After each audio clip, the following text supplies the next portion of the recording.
Too little too late again. Dapat kasi the moment na nag-release na ng missiles or nag-launch na ng missiles ay meron ng plano kung ano ang gagawin para sa mga Pilipino na gustong lumikas.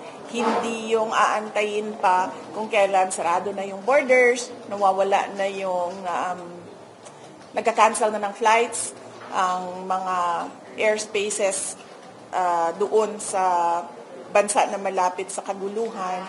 So, dapat kasi nagplano, hindi naman surprise yun. Alam naman nating lahat na mangyayari yon kasi nagsabi na silang dalawa na mag-aaway sila. Yung dalawang bansa ba, nagsasabi na sila. Kaya hindi siya sorpresa sa buong mundo.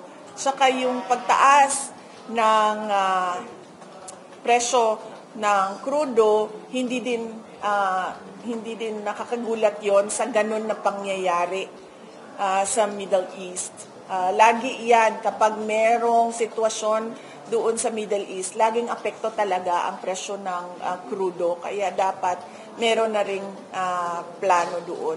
Mahirap lang naman pagplanuhan yung mga surprises eh. Yung mga alam na natin na mangyayari, dapat plug and play na lang yun eh. Pag nangyari na, ganito yung gagawin.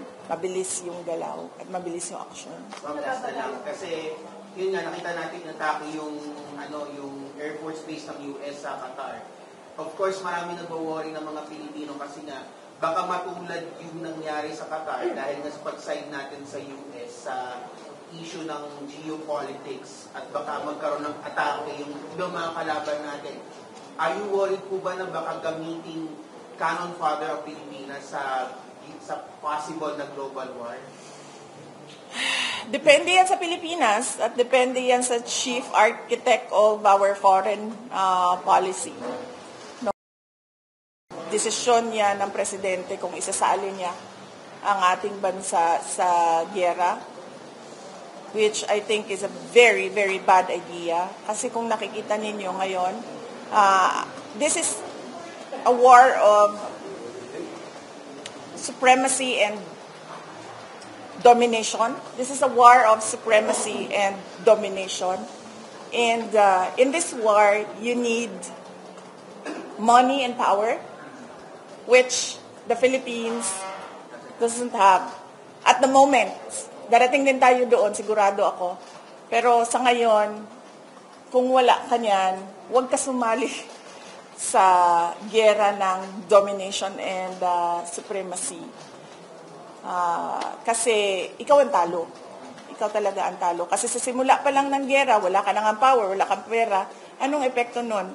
Pag nandiyan na yung giyera, lalo kang mawawala ng pera, lalo ka mawawala ng power. Kasi ang mga kalaban mo are trying to show that they are superpowers of the world.